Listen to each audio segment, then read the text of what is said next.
Alright, so magandang katanungan yan. Mamaya, friend tayo, huli tayo mamaya. Ganyan.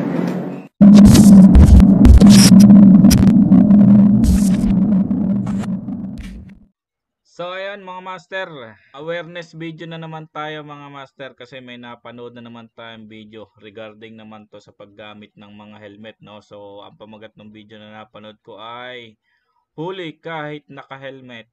So credit to the owner ulit sa may-ari ng video nito at yun.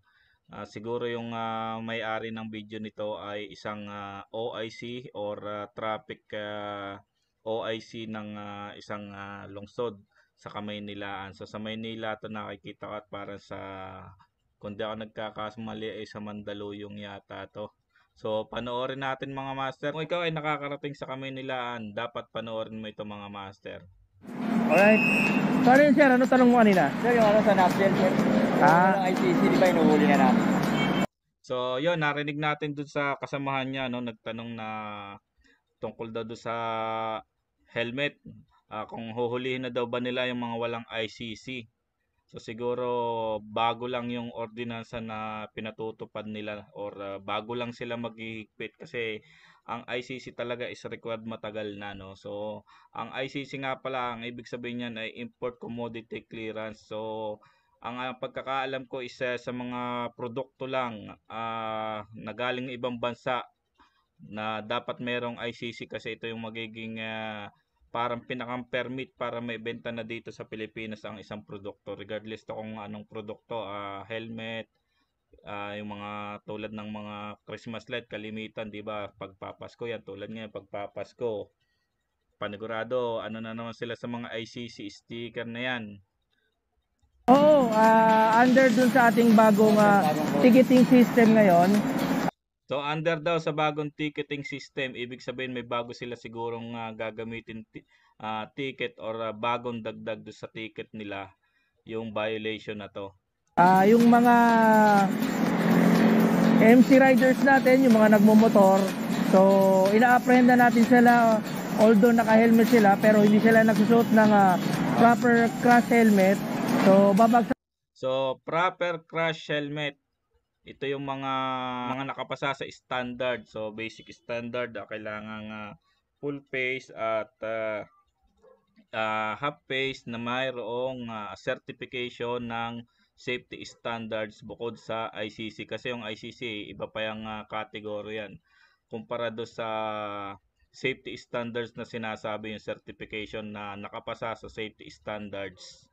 Sila doon sa violation ng improper use of helmet, yun yung nutshell, kasama yan doon kasi ang kailangan natin sa pagmumotor yung talagang merong ICC or yung So sabi nung OIC, proper use of helmet, ano ba yung mga proper use of helmet? Sabi niya isa daw dun sa improper helmet ay yung nutshell. So hindi lang nutshell yung kanilang pinagtutuunan dito, no, kumbaga binigay lang na halimbawa yung nutshell. Siguro iwas na lang tayo sa mga paggamit ng mga helmet natin na halimbawa wala nang wala nang lens or visor, tapos yung iba talagang luman-luma na at yung kumbaga wala nang foam, wala nang strap.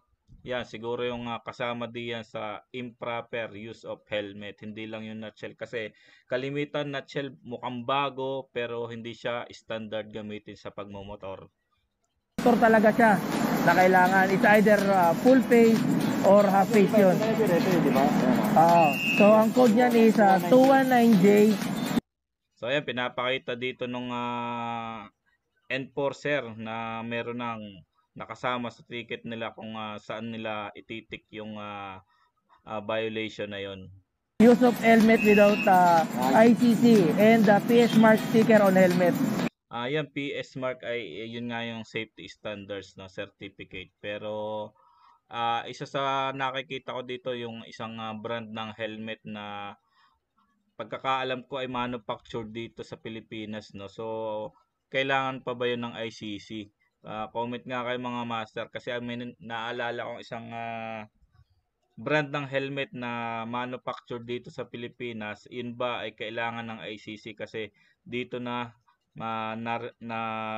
kumbaga nagawa. So, malaki po ang violation yan. I think nasa around 3,000 po yan pagka na-apprehend kayo nang hindi kayo nagsusot ng prescribed crash helmet. So 3,000 daw ang penalty or fine pag nahuli kayo ng improper use of helmet. So ang pagkakaalam ko 3,000 is parang ano na siya, level na ng fine na ng LTO. So ito bang sinasabi niyang fine ay municipal ordinance or municipal fine?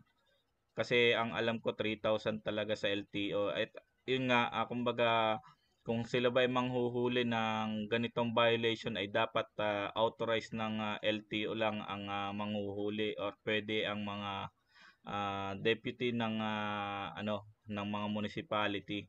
Pero since marami naman deputies ng LTO na enforcer ng municipality ay yon, matik na 3,000 ang magiging violation mo. Pero kung halimbawa ticket ng municipality ang ititicket sa iyo ay same lang ba ang magiging penalty nito?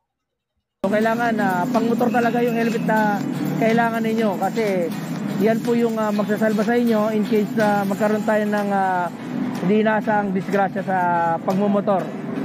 So yun, dagdag ko lang mga master na yung sinasabi ko kanina na kailangan ng ICC ay pag galing sa ibang bansa. So saan mo ba makikita kung halimbawa ay gawa nga dito sa Pilipinas ang isang helmet at hindi na kailangan ng ICC? Siguro titingnan natin yung label ng ating helmet na kung saan ginawa or na manufactured para in case na walang ICC ay meron kayong masabi sa enforcer na gawa dito sa Pilipinas at hindi na required ng ICC.